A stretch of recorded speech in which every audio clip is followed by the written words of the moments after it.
Hey, Taylor Ellwood here. Welcome to this special behind the scenes where I am going to talk about my love of superhero fiction and basically how that inspired me to write Learning How to Fly.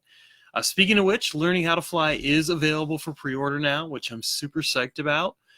If you click on the pre-order link in the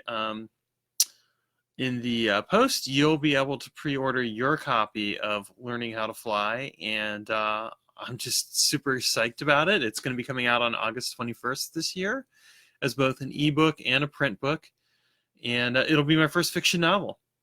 So the premise of Learning How to Fly is really about this superhero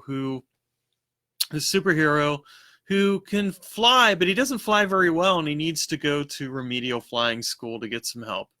Of course, things only get worse from there for our poor superhero because he ends up getting framed for something he didn't do, and he basically ends up having to go on a journey to discover what it really means to be a hero, and that's what the entire Learning How to Be a Hero series is about.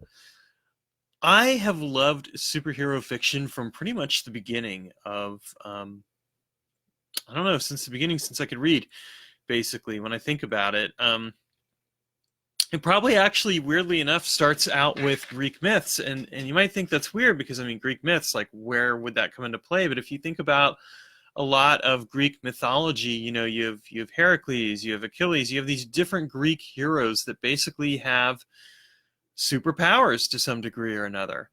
They aren't flying around and shooting lasers out of their eyes or anything like that, but they're doing some pretty miraculous feats, and that was some of the very first, well, it's mythology, so I'm not going to call it fiction, but it was mythology that I read as a kid, and it really cultivated my interest in fantasy literature in general. And I got into superheroes when I started reading comic books. I've always loved reading comic books. I still read them to this day. Some of my favorite comic books are Batman, Green Lantern, X-Men, Spider-Man, just to name a few. I love the Watchmen series, and actually have the annotated guide to the Watchmen. And then I have some other comic book series, and of course I love superhero media in other ways. Like I love superhero fiction. I actually just picked up a few books from Amazon myself on superhero fiction that I'm looking forward to delving into after I get through my latest fantasy read.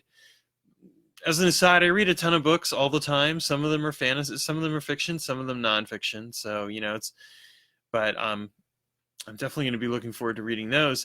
And then, of course, I love the I just love superhero TV shows and movies. Of course, I love the Marvel series. The DC not so much. I'm sorry to say, Wonder Woman was awesome, but the rest was just been kind of less than stellar.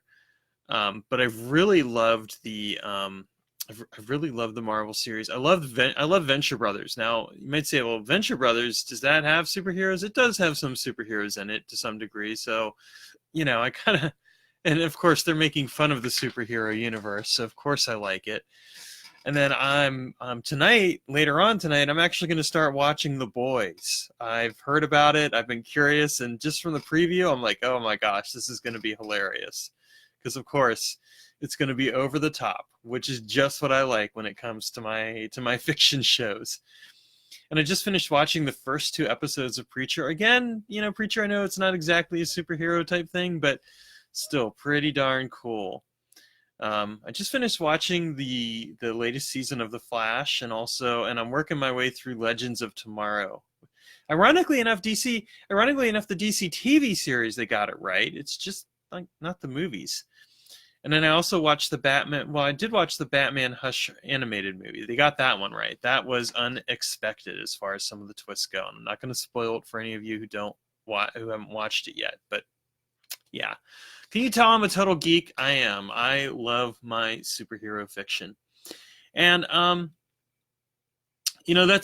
love of superhero fiction really inspired my approach to writing, Learning How to Fly.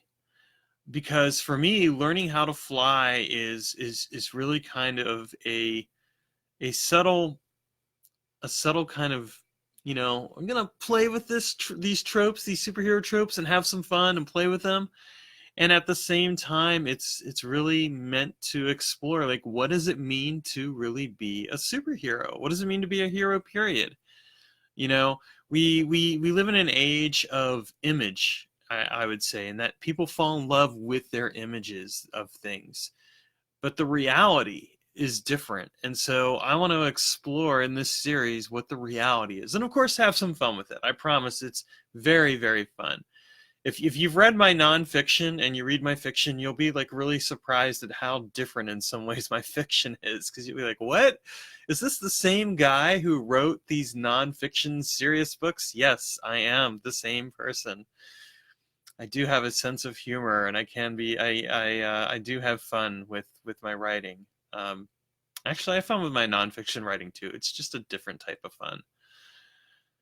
But anyway, I am just super psyched about getting this book out there. It's been a dream of mine for a while. I'm going to actually talk about that in a post later this week. But it's been a book.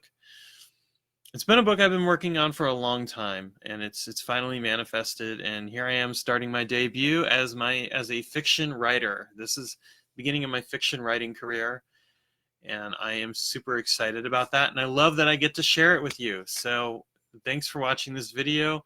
Check out the pre-order link for learning how to fly, because you're definitely going to want to pick it up. And get ready for your new superhero series addiction, because it is going to be a fun ride. I promise you. All right. Talk to you later, and take care.